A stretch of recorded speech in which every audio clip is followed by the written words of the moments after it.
ملک بھر کی طرح وزیرآباد میں بھی عشرہ محرم الحرام عقیدت و احترام کے ساتھ منایا گیا۔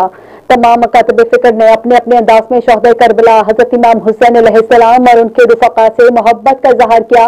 عشرہ محرم الحرام میں تمام مکاتب فکر نے اپنے اپنے عقائد کے مطابق اہل بیت علیہ السلام کا دم بھرتے ہوئے محافل و مجالس کا اہتمام کیا۔ کسی نے شہدائے کربلا کی یاد میں نثر و نیاز کا اہتمام کیا تو کسی نے اہل بیت علیہ السلام کی محبت میں سبیلیں لگائیں تو کسی نے گلہائے عقیدت بیان کیا اور کوئی مقاصد حسین کی صدائیں بلند کرتا رہا۔ عزاداران حسین نے سینہ کوبی اور زنجیر زنی کر کے امام علی مقام کو پہنچا دیا۔ تفصیلات جانتے ہیں وزیرآباد سے بیورو چیف وائس نیوز نوید برسیچی۔ تفصیلات سے آگاہ کیجیے گا نوید۔ قتل حسین اصل میں ہے مرگ یزید، اسلام زندہ ہوتا ہے ہر کربلا کے بعد۔ جی ملک بھر کی طرح ضلع وزیرآباد میں بھی عشرہ محرم الحرام عقیدت و احترام سے منایا گیا۔ تمام مکاتب فکر نے اپنے اپنے عقائد کے مطابق اہل بیت علیہ السلام کا دم بھرتے ہوئے محافل و مجالس کا اہتمام کیا۔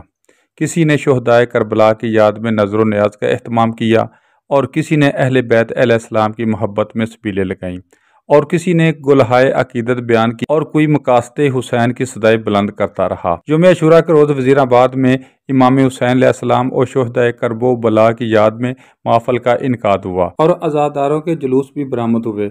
عزاداران نے سینہ کوبی اور زنجیر زنی کر کے امام علی مقام کو پرسا دیا۔ اسی طرح علی پور چٹھا اور اس کے گرد و نواح میں عشرہ محرم الحرام میں سرکاری اعداد و شمار کے مطابق 314 مجالس اور 125 جلوس برآمد ہوئے۔ یوم عاشوراء کو 2 مرکزی جلوس امام بارگاہ سادات اور امام بارگاہ قدیمی سے برآمد ہوئے۔ شام 8 بجے امام بارگاہ سادات اور رات 10:30 بجے امام بارگاہ 9 لکھ داتا میں جامع غریباں ہوئی، جبکہ آستانہ عالیہ ویسیہ پر صاحبزادہ پیر غلام صلی ویسی کی زیر صدارت صبح 9 بجے سے لے کر دوپہر 2 بجے تک سالانہ شہدائے کرب و بلا کانفرنس کا انعقاد ہوا، جس میں علماء کرام نے سیرت اہل بیت، شان اہل بیت، مقام اہل بیت بیان کرتے ہوئے فلسفہ شہادت پر بھی روشنی ڈالی۔ کانفرنس کے اختتام پر صاحبزادہ پیر غلام صلی نے درس حسینی دیتے ہوئے ملک و ملت کے لیے خصوصی دعا کروائی اور شرکاء کے لیے لنگر حسینی کا بھی اہتمام کیا گیا۔ اگر انتظامیہ کے حوالے سے بات کی جائے، سیکورٹی کے بھرپور انتظامات دیکھنے کو ملے، جس میں تمام متعلقہ اداروں کو سٹینڈ پہ رکھا گیا تاکہ کسی بھی ناگہانی صورت سے نپٹا جا سکے۔